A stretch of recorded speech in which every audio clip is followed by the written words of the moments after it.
freaky friends. I forgot. This is the best way to start it. Hi, freaky friends. This is Colleen. And this is Margaret. And we're the Cousins Weird. Yay! Yay! We're here. Margaret's back. Who's with us today? Me's here as well. Me's here. Yeah. Shmee. Shmee's me. We're here together. Yay!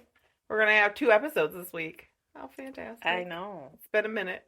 I had a couple of busy weeks there with Easter and everything was crazy. And I figure Easter, anytime there's a holiday, don't expect us to be on top of it because it just can't happen. But that's okay. You have to take time off. I had two days I didn't have school. Well, one day I didn't have school, and then Thursday night was supposed to storm. It stormed like all day, and then it was supposed to storm later that day too. And I'm like, I don't want to be driving home in the storm again. So I just didn't. I don't blame you.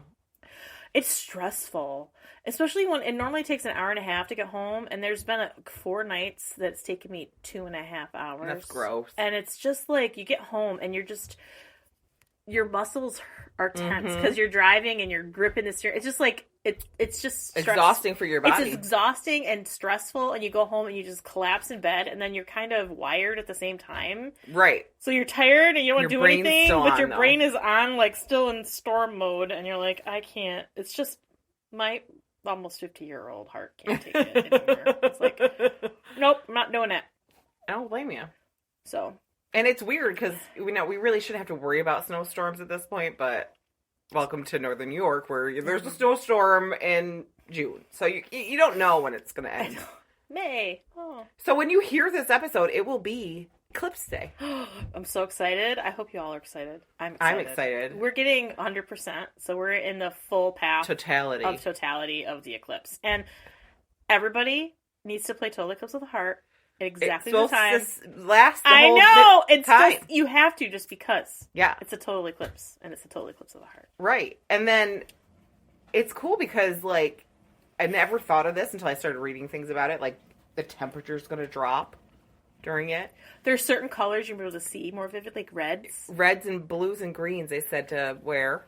And then there's going to be, like, you'll be able to see, like, these certain things around the sun when you look up. Once it's in the totally eclipsed, you can take your glasses off and look at it, and you can see like these floral patterns around the sun that you never see with your naked eyes.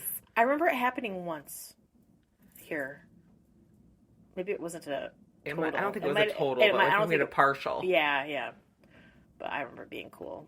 Yeah, my dad. I was fortunate, and at the time I didn't think I was fortunate. But my dad was an earth science teacher, and I remember getting woken up numerous times in the middle of the night to come outside and look at the sky. Right. And at the time, you're like, I just want to freaking sleep. Right. But I saw a lot of cool stuff. I saw comets, and I saw meteor showers and different planets, and I mean, it was really like, as an adult, feel very fortunate that I had that kind of like experience, because most people, like, who wants to get up in the middle of the night when your dad's like, hey, you gotta come outside and see this.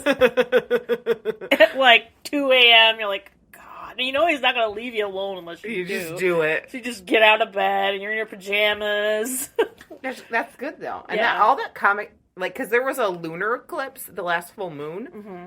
So we're in between these eclipses, and I don't know, like, the energy's been crazy. Yeah. And we're in Mercury's in retrograde. So if you think about it, like, medieval times, total eclipse, people thought it was the end of the world. Yeah, which makes sense. I would too. Like, there was no knowledge of these things. Like, it all of a sudden gets dark. Animals freak out during eclipses too, because it's like when the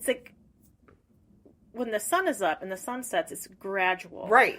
This is like going from light to dark. To black. And it's a different kind of darkness than you're used to, because there's no moon. Right. And then there's like your shadows are going to be, they said, look like waves in a water. They won't be solid. Yeah, so it makes animals freak out because they don't know what's going on. And crickets will start chirping during it. Yeah. And the whole process takes like 2.5 hours, which is super cool. Yeah, I'm very excited. Yeah, me too. We're doing a cookout at my house. That'll be fun. Yeah. Don't think the world is coming to an end, because, it could at any time. I mean, it could come to an end in the next second. We don't know. We're hoping it doesn't, because that would really suck. I know. We at least want to get our episode out. I know, really. Before it happens. I mean, listen to our episode before. Honestly, though, if you're going to go, it's a way to go. Everyone at once. I know. I was just watching. Someone had a TikTok and it was like, I used to have this whole, like, if the world started to come to an end, some big disaster happens, I'd be a survivor. I got all these skills. I can do. Now I'm just like, yeah, just take me out with everyone. I don't want to have to worry. I'm too old to really survive. Like, it's what a way to go with a bunch of people. Yeah. No, it's too much work. I'll just go. It's fine. It's fine. I've had a good run. It's fine. I've had a good run. I feel it. Yeah. Right. So I think I've reached an age where that's where my mentality is. Like, all right, that's good. It's been fun. It's been fun. I'll just go celebrate on the other side of the veil with everyone else that's passed before me. It's fine. I'm ready for it. So I don't have anything new really in my life. Other than, I have a baby coming. We talked about that last episode. I missed the baby reveal. I'm so mad. But it's okay. It was you and Richard's news. Oh, yeah. I thought, well, yes, you were there for it. But I meant, like, the public reveal. He's the one that brought it. I didn't even think to say it. He's the one that brought it up, which is funny. We're excited. He's going to be a granny. Mm-hmm. Well, are you going to be Momo? Mm-hmm. Griffin, when he was little, called me Momo. And I just thought it was cute. So I was like, Griffin named me already, Momo, so we'll go with that. My mom is a Mimi, Jackson named her Mimi, because she wanted to be a Grammy, and he just said, Mimi. Mm-hmm. Mimi. And there's a point where Darby called her Grammy, but then it went back to Mimi. Yeah. Now she's forever Mimi. Yep. That's how it happens. And then, you know what? I may say I'm Momo, but who knows what the babe's going to call me. We have a name, but I'm not allowed to say it. When this is off, I'll tell you. I talked to Brie a little bit. Did you? About middle names. So, we're excited. Yeah. For babies. Little baby, I can just... I can't wait either. It's going to be the cutest little baby in the whole world. I'm going to be the granny aunt. Granny aunt. Granny Annie. I'm technically not even an aunt. But I'm totally are. I'm going to freaking be this baby's aunt. Yeah, that's just how that works. I was insistent. That's how it works. I mean, I'm the closest. I'm like a sister. You're like my sister. And your kids call me aunt. I know. And, even though I say you're my sister, we get along way better than... Yeah. I get along better with you than I do with my actual sisters. I think that's how it works, though, because your siblings are genetically set up to annoy you. I think that's it. Like, there's something in your genes that, like, repel, like, the ends of a magnet. They're supposed to do that. Like, they're supposed to boop and annoy each other. You still love each other, but you annoy each other. Evie and Ruby, I get Jessica and me. Right. And I'm Ruby. When I would think Evie would be me, but I was way nicer to Renee. Oh, gotcha. Evie is her. She grumpy with you? Evie gets kind of, she can be mean. She's like Jessica was with me sometimes. I think she has anger issues. That's what she says. She says that she thinks she has anger issues. Ruby's here with us. I didn't name her, but this is my youngest Me is Ruby. She's 7. When Griffin was little, he had anger issues too. So her and Griffin reminded me of each other at times. So I can see that. So we'll have to make sure that this episode has tons of downloads just because Ruby's in it. I know, right? She'll probably make us extra famous, I think. We hope. She's pretty cute. Yep. If we had a video one, we would be famous. Oh, for sure. Just because of her face. Yeah. Okay, are we ready? I think we're ready. So today I'm going to talk about a curse. And usually Margaret's the cursed one. I love a good curse. But I'm going to talk about the curse of the Abenaki. Ooh. Which is they're indigenous people. Abenaki.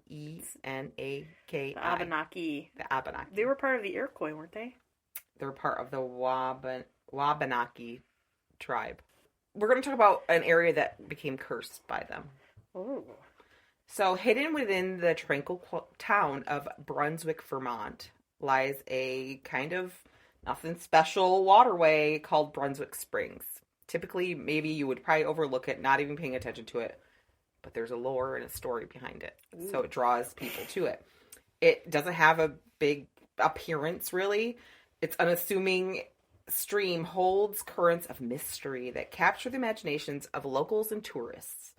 So the stream is characterized by a series of rocky ledges through which it winds, and the spring flows into the Connecticut River via 6 separate outlets.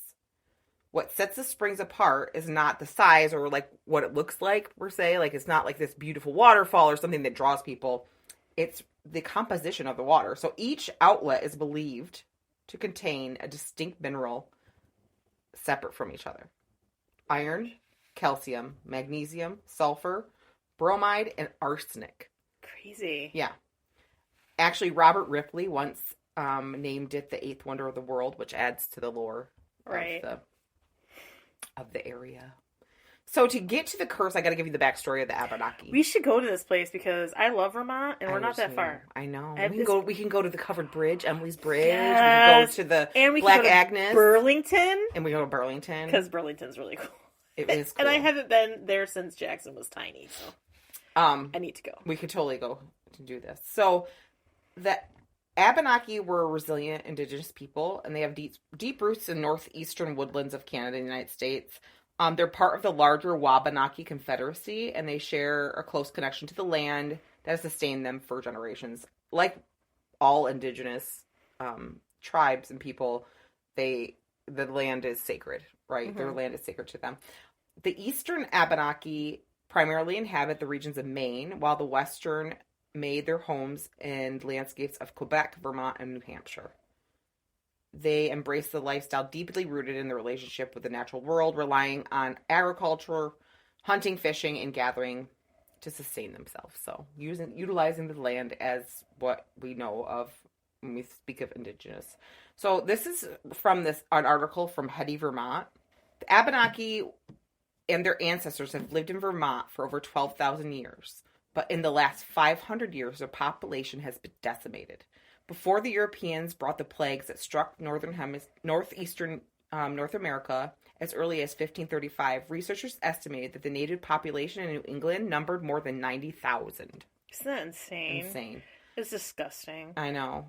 As Europeans settled in the region in the 1600s, choosing the most fertile land with the majority of the natural resources, which were where all the indigenous people were. Yeah. The Abenaki were pushed to outer reaches of Vermont, facing annihilation, and many Abenaki began immigrating to Canada, then under French control, around 1669.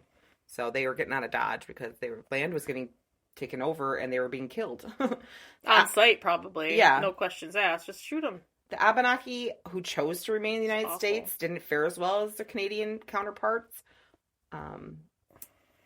They were displaced from their land. The state of Vermont aimed to further reduce Abenaki presence in the early 20th century through eugenics policies such as forced sterilization, which is disgusting. That just makes me want to throw up. It's awful. Nasty. Awful, and awful. One of the things I wanted to, when I looked at this, was I just like that history of the way the indigenous people were treated in our country is so important to be telling, because I think that people don't realize how horrible they were treated and what happened to them. So a part of this story comes from the history and why, and I thought it's important to talk about it. Children who spoke Algonquin language in school were punished. Many Abenaki disguised their identity or fled the country, further fracturing the indigenous community. Poverty, prejudice, and dependency on white economics characterized their lives and promoted the tendency to conceal their indigenous identity. So many of the Abenaki that stayed in the United States hid and pretended they were not. And they interwed and they whitewashed themselves so they weren't alive. Yeah, so they weren't treated horribly and they could survive. So let's get back to the curse. I just want to give a backstory of the Abenaki, and I'm going to talk about more at the end, like their position in the United States now, because they basically have been wiped out in our country, which is sad. So as the French and English colonial system developed in the 17th century, the Abenaki became involved in fur trade, exchanging beaver and other pelts for imported goods, such as metal tools and glass beads. The Abenaki were heavily missionized by the French Jesuits in the 1600s. Mm-hmm. So as a result of this influence, the Abenaki allied with the French against the English in the colonizers' competition for the indigenous trade and territory. So they ended up siding with the French during times where things were starting to get, people started fighting. During the French and Indian War in 1754 to 1763, the Abenaki tribe played a significant role as allies to the French against the British and their native colonial allies. So the Abenaki lived, like many other Native American tribes, were drawn into the conflict due to long-standing alliances and disputes. And they were promised by these European powers that they would give them their land. So they were like, okay, the French say they're going to support us and let us keep our land, so we're going to side with the French. Which makes sense. You're going to decide who's going to help you, not, the people that are trying to kick you off your land. For centuries, they considered the spring, when I talked about the Brunswick Springs, they considered the land around it and the spring to be sacred. It wasn't just the water's physical properties, it was something deeper and spiritual they felt was connected to the land there. The Abenaki people made a long trek to the springs seeking healing from the waters that flowed there. In the sunlight, the springs were believed to be a place of light and healing, where the waters carried the power to mend the body and the spirit. It makes sense if there's all those minerals in it that it would have healing properties. It would make your muscles feel better. It's like when you soak in a tub Epsom full salt. of Epsom salt, which is mineral salts. It makes total sense. So this land was sacred to them. They would soak in those waters to heal themselves. Drink them, and they knew what they had because were so closely tied to nature. Like, indigenous people have a respect and use nature to heal, right? They knew it was here to provide, but they didn't they didn't take advantage of it. They cared for it. It wasn't theirs, but they cared for the land. So that was a deep belief, and it's sad that white colonization happened, and it was like, let's abuse the land. Let's take advantage of the land. What can the land give me? Yeah, instead of what can I do to the land to help. How is it much different now? It isn't. It really isn't. It's like, what can you do? What can this thing or these people do for me to make me money? Mm-hmm. So legend has it that in 1748, the Abenaki led a wounded French soldier who they had been aligned with to the springs. The soldier was badly injured, and he was going to lose his arm, basically. So the Abenaki said, this is what you need to do. You need to submerge yourself into these springs. It will heal you. And it did. He was healed. His arm did not have to be amputated. It changed his whole life, really, because he would have probably died. Because thinking about the 1748, if you cut a limb off, you're probably not going to make it. Because it's going to get infected. Right. One way or the other, you're probably going to be dead. So he lived. I know it was hard to live back then with only one arm. Yeah, because how could you have a trade? Because I don't even think people with only one arm could shoot a rifle. Probably because not. they were long, and you had to how could you do to prime it with a little stick thing and with the beads and nothing was automatic. You had to do everything. It's like just having one arm was almost a death sentence. Yeah, and then how do you survive after the war? You go back home. What trade can you do with one arm? Back then, probably the thought process was he wasn't hireable. Right. No one was going to let him, and he was probably young-ish. Probably. I'm assuming. I don't know. For then. It's old. It's probably old for then. Young for now is old for then. Right? True. The soldier, when the war was over, went back to Brunswick Springs, and he was inspired by that healing experience he had. So he's like, I need to get this out to other people. Make some money. Yeah, because this is amazing. He planned to bottle and sell the sacred waters, and the Abenaki obviously said, no, you cannot do that. You cannot make profit from something the Great Spirit provides for us freely. That's immoral, really. They probably didn't use those words, but how gross are you that you're going to take something that the earth is providing and sell it? It's not yours to sell. It's no one's to sell. So this caused a problem because he was like, well, I'm going to do it anyway. And it started a fight, and he must have had people with him. And 2 people in the Abenaki tribe died because of it. The mother of one of them, who, depending on what you read, some say she was a shaman, some say a sorceress. I'm thinking a shaman makes sense, thinking of the culture, but I don't know. She retaliated with a curse, as that any use of the waters of the Great Spirit for profit will never prosper. So, she made the declaration that, grieving, that no one will ever prosper on this land. So at this point, though, the word of the healing springs has been traveling. People have been talking about it. With the arrival of white settlers in the area, the indigenous presence began to wane. So this is when they start having to leave because they can't stay in this area. And the reputation of the springs continue to grow because, again, like you said, there's full of minerals. They're going to provide some healing of some sort. Even your body, like you said, is going to feel better, aches and pains. Right, and even, like, if you think about it, the indigenous people, through the winter, they would run out of stored vegetables. And you're eating a diet mostly with meat, maybe some grains. I said, but, like, towards the end of winter, drinking those minerals is probably going to help you not have, like, mineral deficiencies in your body. That you're not, because you're not getting it from the fresh. You're going to start feeling a lot better just doing it. So. And there could have been magic to it, you know?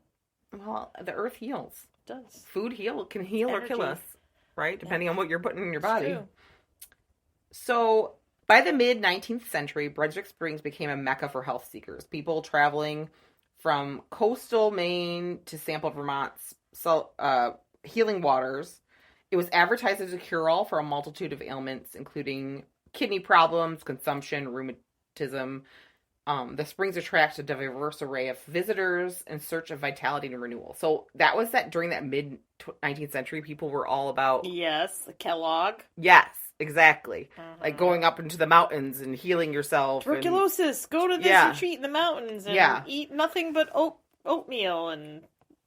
What kind of enemas did he do? Yogurt enemas. Oh, yogurt enemas. Yeah, I mean... Cornflakes. In a way, yogurt, if it has... active things in it makes sense. Yogurt's actually really good for you. It is good for your body. The sugar that it isn't good for you, but the rest of it is good. But at this point, people were going there on their own. The curse isn't going to affect. They're not making profit from it. They're just, people heard about it. They go there and they're soaking in these springs and they're drinking the water, but they're not. No one's selling anything. No one. So it's safe. The shaman or the medicine woman who created this curse felt people should benefit from the healing properties, but not profit from that, right? So the advent of the railroads made it really easy to get there at this point. So there's more and more people coming into the area. But the curse was still on the waters and it was waiting for its chance to get back at the greed and corruption, basically. Mm-hmm. So by 1860, a hotel, Brunswick Springs House, was built. And it was built directly above the springs and piped the magical waters directly into guest rooms. So we're going to hog this just for us. Yes. Assholes. And if you know it's helping people, like, how horrible. So now people who maybe didn't have money but were utilizing it can't utilize it because they own it. Yeah. They own it now. And you're polluting it by building something on top of it. Right? Because that's not going to be natural. If you want to get the benefit from this water, you have to stay in one of our hotel rooms. Yeah. Assholes. Exactly. Assholes! Yes. And the worst part of this that makes me mad is that their brochures advertise medicine waters of the Great Spirit. They use the indigenous words to profit, which is disgusting. It is. It's so infuriating. Yeah. God. 60 guest chambers piped the waters from Brunswick Springs. In 1894, though, tragedy struck when the Brunswick Spring house burned to the ground. Now, it was successful for 34 years. Okay. But then it burns to the ground. And they didn't have homeowners insurance. No. The owner, he was a dentist. His name was D.C. Rowell. He decided to rebuild it and call it the Pinecrest Lodge. Decided to change its name for some reason. However, fate seemed to have other plans, and the lodge eventually collapsed into the river due to erosion, leaving his dreams shattered. So, fuck you, asshole. Not that I want a bunch of stuff flowing into this stream, right?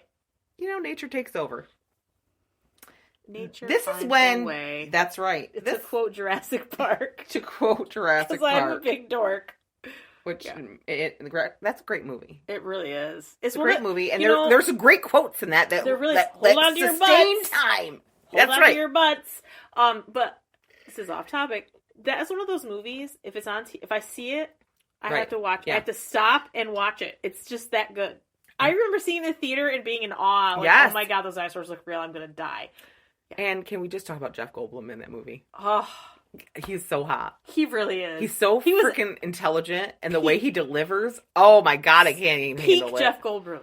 Peak. He was So hot. So delicious. And I could just listen to him talk all day. I love the way he talks. The way his cadence. To this day, like old Jeff Goldblum, still love him. Love him. I need the Jurassic Park amigurumis because I need to crochet little Jeff Goldblum. Because there's a pattern for him. There isn't. There is. Why don't I have it? I don't have it. Well, you need to do it for me. Somebody needs to buy the kit for me. Okay. And I will gladly make you a Jeff Goldblum. Birthdays are coming. It is. They are. Little Jurassic Park crochet kit because it's got a Jeff Goldblum. I'll get something out of your birthday present. It might be the new one. I might have a Chris Pratt and a Jeff Goldblum in one book. My 2 boyfriends in one book. I can't even handle it. And dinosaurs. Dinosaurs. And you can't. Is dinosaurs in your dinosaurs? Dinosaur park? Dinosaurs. Dinosaurs. Sorry, I can't help it myself. I'm sorry. I gotta say dinosaurs. I started this and we got off on a tangent. Okay. Now enters John Hutchins. Oh, his name makes him sound like an asshole. I can see him twirling his mustache. Yeah.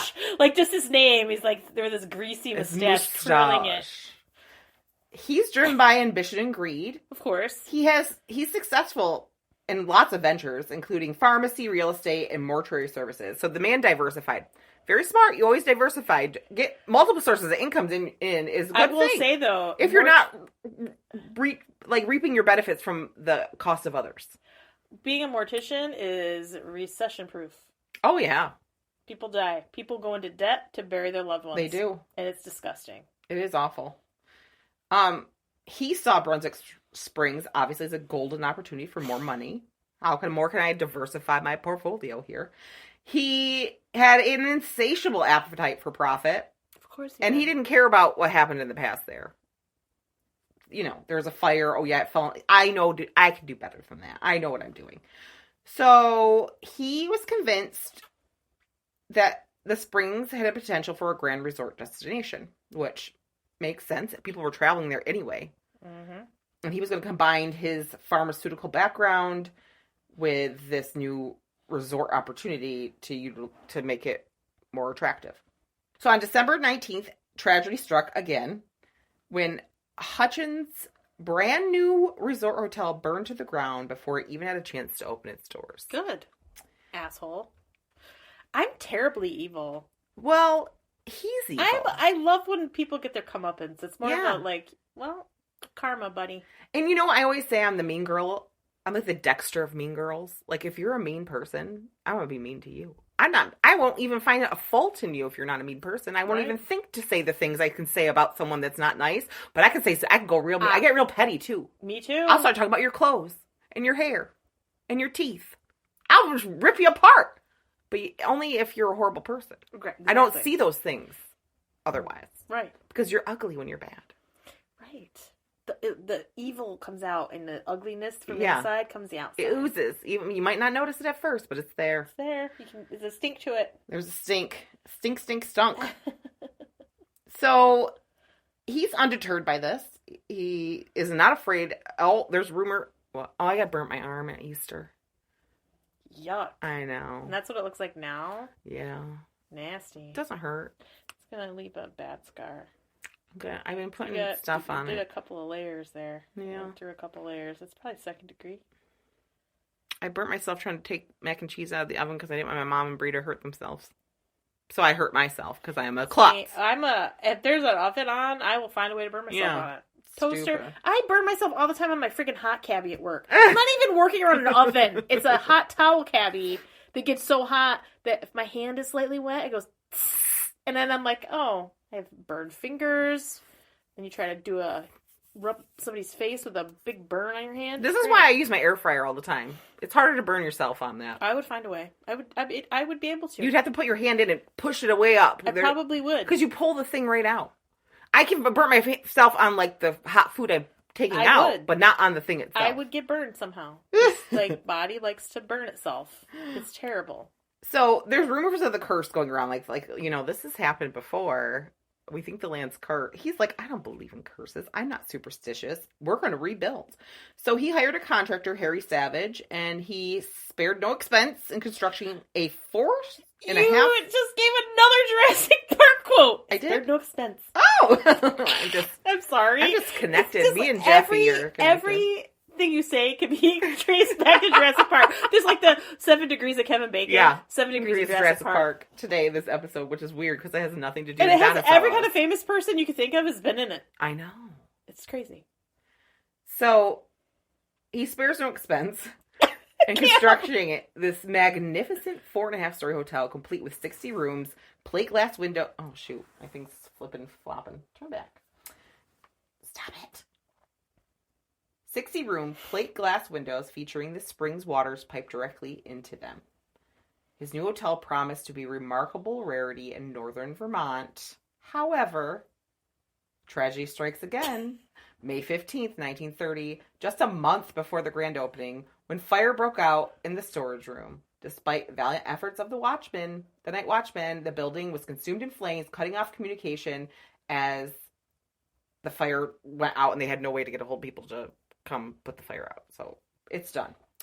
Now, you'd think this wouldn't stop someone. You'd think. But when you're so corrupt and full of greed, you think you can win. You can beat nature. You can beat it. You can beat a curse. So despite losing 2 hotels in 2 years... Someone is sabotaging me. Yeah. John Hutchins remains undeterred to his quest to tame... his greasy mustache. Yeah. He's going to tame Brunswick Springs and turn it into a beacon of prosperity, damn it! He again hires the same contractor, Harry Savage. And then he again spares no expense in constructing a larger, more luxurious... So he went from a 60-room to a 100-room. So he's like, I'll even spend more money to lose. Water pumped in all the rooms again. By 1931, the new hotel was ready for business, advertised as a modern city hotel nestled between the White and Green Mountains. Green Mountain Coffee. Yeah, that's where it's from. It's Vermont. Yeah. So, I didn't realize there was White Mountains. In April 23rd, 1931, once again, when Hutchins' third and final hotel was consumed by an inexplicable inferno. It's not even a full year later, is it? No.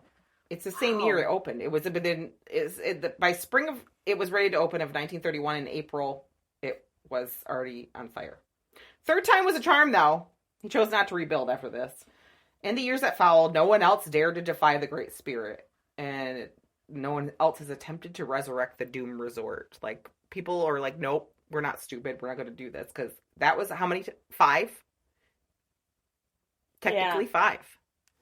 5 fires. Well, 4 fires and a erosion. We're going to bring some offerings for the Great Spirit. Because... And if you look at the pictures from it, like, you can see where there's like, there's a wigwam built near there now. People leave offerings in the trees and stuff, which is very cool, I think.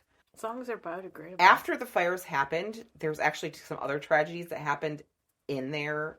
By there, 2 men hung themselves near the spring, and a woman purposely drove her car off the lake, and a baby was found strangled not far from it. So there was some horrible circumstances that happened around there. Yuck. I wouldn't think that how a baby could be part of that curse. I don't know, but it's just something bad that happened on that ground that just makes you feel yucky. Definitely. To Native Americans, the Abenaki, the springs were and still are considered magical and healing and sacred. So I'm going to read you some quotes from people that live near there. Bill, and this is from Vermonter.com. Bill Boldle, a longtime resident of Brunswick, shared with the Vermonter that he's been drinking the water since 1945. After sustaining a back injury while working on the railroad, traditional medicine treatments provided no relief until he turned to the healing waters.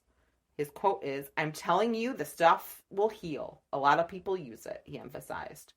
Beverly Kettle, she lived in North Stratford, New Hampshire, reminisced about her childhood encounters with an elderly man residing in a cabin near the springs. She recalled how the man regularly imbibed in the waters and lived to a remarkable age of 90, attributing his longevity to the rejuvenating trips to the springs. The springs flow directly into the Connecticut River. The ground around the springs is tinted orange, likely due to the chemicals and... The minerals? Yeah. Minerals. I don't know why it's chemicals. Minerals. And strands of calcium can be found throughout the water. In the trees can be found many offerings and pleads for healing. These waters are clearly still used for healing, and according to notes, many people still make long treks to the land in hopes for better lives and healed family members. In the end, there's no scientific proof that the waters at Brunswick Springs will heal or that they're cursed. Even today, people will make trips to the property and argue that it's why they feel better. It's why they've lived so long. They don't need scientific confirmation for their personal experiences. So. Right. The Abenaki formed the Wabanaki Inc. and bought the land. So they own it. They wasn't given back to them. They own it. They actually ended up working with. Yeah, they worked with. They signed a contract with Vermont Land Trust, and agreement stated that no more buildings could ever be built, and no business besides the ones currently operating in that area will. And so I'm going to talk a little bit more about the Abenaki tribe and their stance in the United States. And this is from Hetty, Vermont. It's a website. In 2008, the Elnu tribe, the Cossack tribe, the Missisquoi tribe, and the New Hagen tribe of Abenaki formed the Vermont Indigenous Alliance with the purpose of unifying the tribes and pursuing official recognition from the state. So this is 2008. They haven't gotten official recognition as being indigenous. Jesus. In 2011, the Elnu Abenaki tribe and the New Hagen Abenaki tribe received official recognition from Vermont, followed by the Abenaki Nation of Missisquoi and the Cossack Band of Cossack Abenaki Nation in 2012. While largely symbolic, state recognition ended years of ridicule from tribe members who were told they weren't real Indians, according to Chief Don Stevens of the New Hagen tribe. State recognition also gives tribe members the ability to sell crafts as native made, which previously could have resulted in federal fines. So their traditions passed on would result in them getting federal fines if they say they were native made, even though they were passed like they are. In December 2012, assistance from the Vermont Sierra Club and the Vermont Land Trust, along with organizations Vermont New Hagen Abenaki tribe, created the tribal forest in the town of Barton. The established forest land, 65 acres, contains a hunting camp, maple sugaring facilities that are administered cooperatively by the New Hagen. The St. Francis Missisquoi tribe also owns forest land in the town of Brunswick, centered in Brunswick Springs. Together, these Vermont forests are the only Abenaki-held lands outside the existing reservation on Quebec and Maine. So the 90,000 native indigenous people that were in New England, that's the only land that's left for the... Like, they had to buy it. It's just awful. They had to buy it. That's disgusting. It makes me so ashamed. I know. In June 2019, the University of Vermont issued a formal apology for stereotyping, persecution, and in some cases, state-sponsored sterilization that was sanctioned by law and supported by the Eugenics Survey of Vermont. So that was in 2019, and it was the University of Vermont state doing a formal apology. 2019, Margaret. The end of 2020, Governor Phil Scott in July signed H-17, a bill allowing certified citizens of Vermont indigenous tribes to receive free permanent fishing license or a free combination hunting and fishing license. Tribal citizens need only submit a current or valid tribal identification cards to receive the license. Oh, isn't that special? So nice. They are allowed to hunt and fish on the land that's theirs. Right. But the sad thing is, like, they don't see it as their land. Like, it's nobody's. No one can own it. We care for this land. This is our sacred land. Like, it's part of their identity, but it's not like it's just crazy to me. So what remains left at Brunswick Springs? This is from Vermonter.com. If you walk a quarter mile into the woods from Route 102, you'll see Silver Lake first, which is it's not even on a map. Silver Lake is like, the natives say that it's bottomless, and you can see spirits walking around it. It's now home to multiple beaver dams. A cement staircase over a century old can be climbed to the top, displaying views across Connecticut River. Further in, another old staircase leads to the springs and is visible on an abatement of an old overturned spring house. According to Whitaker, the small cement building is engraved with the names of several members of the Civilian Conservation Corps. The land around the springs served as a CCC site after the last fire in 1931. So the staircases and stuff were from the hotels that were built, the resorts that were built around it. But that was the only thing that really remains. Other than the springs now are in a pipe system that comes out instead of just looking natural. There's like 6 pipes that come out because they were utilizing it. They piped it to go into the rooms. Which is sad. Just past the clearing above the springs lay the remains of the 1931 hotel, a cement foundation and stairs leading down to the cellar. The space is still frequented and honored by the Abenaki Indians, and they leave tokens of their appreciation on the spot that is sacred to them. So if you go there, you see things, you'll see offerings left and things in the trees and stuff, and I think that'd be so cool. I bet the energy there is freaking amazing. I bet it is too. It probably just to be there would feel like you're in a sacred place. So that's the story of the Abenaki curse, and I'm glad that they would curse. They should have cursed it. You shouldn't profit from something the earth gives. Right? I agree. Does it sound like anybody lost their life from the curse? Just no. Rich assholes lost their money. Yeah, it didn't kill anyone. It didn't hurt anyone, like physically, just financially, and they probably needed a little kick in the pants. Probably did. I agree. So if you want to see pictures of what the Brunswick Springs look like now, and pictures of what the hotels look like, and all that kind of stuff, you want to make sure you're following us on Facebook and Instagram, because we always share pictures of our show on those. So you need to follow us and like us and give us reviews on there, because that helps push us out there to other people to hear us. Yes, and if you'd like to reach out to us, you can send us a direct message through Facebook or Instagram, or you could send us an email at thecousinsweird@gmail.com. And we would love to hear from you. You can send us requests for episodes you'd like us to cover, or just reach out and share a story with us. We would love that. We love that. We're actually trying to compile a list of people's names so that we could do, we'd like to do a live show, either in person or via Skype or something, with people telling us their stories of spooky things that have happened to them or weird encounters that they've had. So, like, reach out to us, send us your stories. We'd love to hear from you. Either you can do it yourself or we can read it for you. We're also going to be at the Metaphysical Fair May 11th at the Wellness Cottage in Watertown. It's located on Pearl Street. They're going to have psychics and mediums there, tarot readers, angel card readers, scryers, tattoo artists. Cool. Like, it's going to be super cool. So we're going to be there. We're going to have a table set up. You want to come by? We usually try to do like a affirmation future poll. You can pull from our table, because I think that sometimes you draw what you need to hear, right? You do. So come see us during that event. Save that if you're local. You should come to that. It's really cool. If you haven't been to the Wellness Cottage, you definitely should check it out there. It's a cool spot. The ladies that are there are amazing, supportive, and they like to empower people, and I love that. And a community. Definitely. We need more of that. We do. If you want to support our podcast, the best way to support us is through word of mouth and sharing us on your social media and letting your friends know that we exist. But if you want to help us, like, be able to keep the lights on. You can go to patreon.com/thecousinsweird for $1 a month, become a freaky friend. You become a freaky friend, and you get to have... Sorry, Ruby's face is so cute. Okay, for $1 a month, become a freaky friend, and you get a free sticker and bonus content. And then for $5 a month, become a terrible trender, you get free sticker, bonus content, ad-free episodes, and meetups at time to time, sometimes virtual, maybe even person. You never know. So you should definitely check it out. Patreon.com/thecousinsweird. All right. I think that's it. You gonna help me? Go. Stay freaky. Bye.